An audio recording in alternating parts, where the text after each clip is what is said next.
Y justo para hablar de este tema, de estos temas, le agradezco mucho y saludo al doctor José Antonio Caballero, investigador del Instituto de Investigaciones Jurídicas de la UNAM, esta charla. Qué gusto saludarle, muy buena noche. Hola, muy buenas noches, Michelle, a tus órdenes. Gracias por acompañarnos. Pues bueno, dijo la presidenta Claudia Sheinbaum, este mes debe salir ya la reforma electoral y queda claro que mientras para los legisladores las plurinominales son la prioridad, los hechos que de hecho vivimos hoy en nuestro país nos adelantan que las prioridades deben ser otras, como por ejemplo garantizar seguridad en las elecciones y vigilar los recursos que van a ingresar para poder maniobrar el proceso electoral. Completamente de acuerdo contigo. La reforma electoral tiene que ser primero producto de un consenso generalizado. No puede ser una imposición. Llevamos muchos años que cada vez que hay una reforma electoral, pues se hace con consensos. Y segundo, hay que ver el problema. El problema tiene mucho que ver con el financiamiento irregular de las campañas. Todo tipo, digamos, de dinero irregular ingresa a las campañas. Hay mucho dinero en efectivo girando en torno a las campañas. Y mientras los partidos no tengan ningún tipo de responsabilidad, digamos, en lo que sucede con las campañas y exista, digamos, una especie de borrón y cuenta nueva cada ciclo electoral, no vamos a tener muchos cambios. Mira, no nos vayamos mucho más lejos. El senador López Hernández, San Augusto López Hernández, fue acusado de haber excedido los topes de campaña cuando compitieron en las propias internas de Morena para la presidencia de la República. Este tipo de cuestiones son cuestiones que empiezan a ser muy cotidianas en los partidos y que existe un halo de una especie de impunidad o de no llegar, digamos, a este tipo de temas. Y después, bueno, esto ya se contamina con problemas mucho más serios.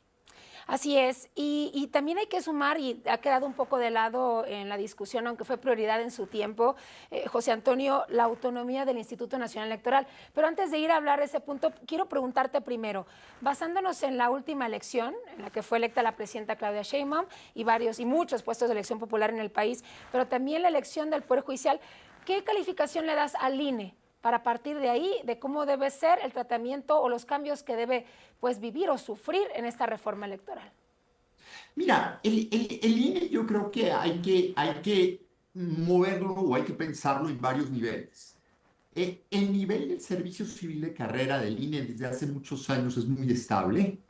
Y me parece que ha sido, digamos, una de las claves para que el INE pueda garantizar elecciones muy claras, muy certeras a lo largo de muchos años, desde hace muchos años. El Consejo del INE es el que ha tenido muchos más problemas últimamente. Ha habido discusiones adentro, al interior de los consejeros, decisiones muy polémicas, el tema de la sobrerepresentación, que ahora un libro de mis compañeros del instituto está muy sonado precisamente a propósito de críticas a este tipo de temas. Pero me parece que el cambio, digamos, dentro de las instituciones electorales no debe ir por ahí. Probablemente tenemos algunas áreas de mejora muy particulares, pero el elefante en la sala no es realmente las instituciones electorales. El elefante en la sala es mucho más los partidos y el tipo de cosas que pueden hacer. Podríamos incluso decir que el sistema electoral actual ha permitido, por diversas circunstancias, que muchas irregularidades no sean castigadas. Eso es quizá donde tendríamos que incidir, mucho más que en una reforma mucho más grande y que pudiera afectar la autonomía del INE. Así es. Bueno, al inicio se habló, y al menos esa es la intención de la presidenta Claudia Sheinbaum, de la reducción de las plurinominales en todos los sentidos, del Senado, de las diputaciones, y quedó, y así lo vimos, muy positivo en su momento. Cuando cuando comienza a reunirse con los legisladores, ya notamos la inconformidad del PT, del Partido Verde, y a pesar de que insisten en que no hay todavía un borrador, por así decirlo, ya Ricardo Monreal, líder de los morenistas en el Congreso de la Unión, dijo que sí hay uno, y en el que se adelanta que no se van a eliminar las plurinominales, contradiciendo como siempre, como desde gobierna Claudia Sheinbaum, las decisiones que vienen desde el Ejecutivo. ¿Qué tipo de crisis se pudo haber generado ahí? Posiblemente la eliminación realmente erradicaba la participación de las minorías. No se pudo haber llegado a un consenso para que hubiera un 50-50, es decir, sí a los partidos aliados, pero también a esa representación de la oposición que merece estar en los congresos. Mira, Sí, había muchas discusiones, se han filtrado mucha información sobre esto. A mí lo que me parece que la clave para, para que una reforma electoral sea exitosa es el consenso. Entonces, eso quiere decir que nadie puede ser el ganador absoluto de un proyecto. Es decir, redactar un proyecto y asumir que ese proyecto es la única verdad y tiene que imponerse a sangre y fuego es una muy mala idea. En principio, cualquier proyecto de reforma electoral, así lo hemos aprendido en toda la transición mexicana, desde finales de los años 90 hasta pues hace muy pocos años, el consenso es la mejor herramienta para legitimar este tipo de procesos. Y claramente la idea de los plurinominales, detrás de lo que hay ahí es precisamente la voz de las minorías.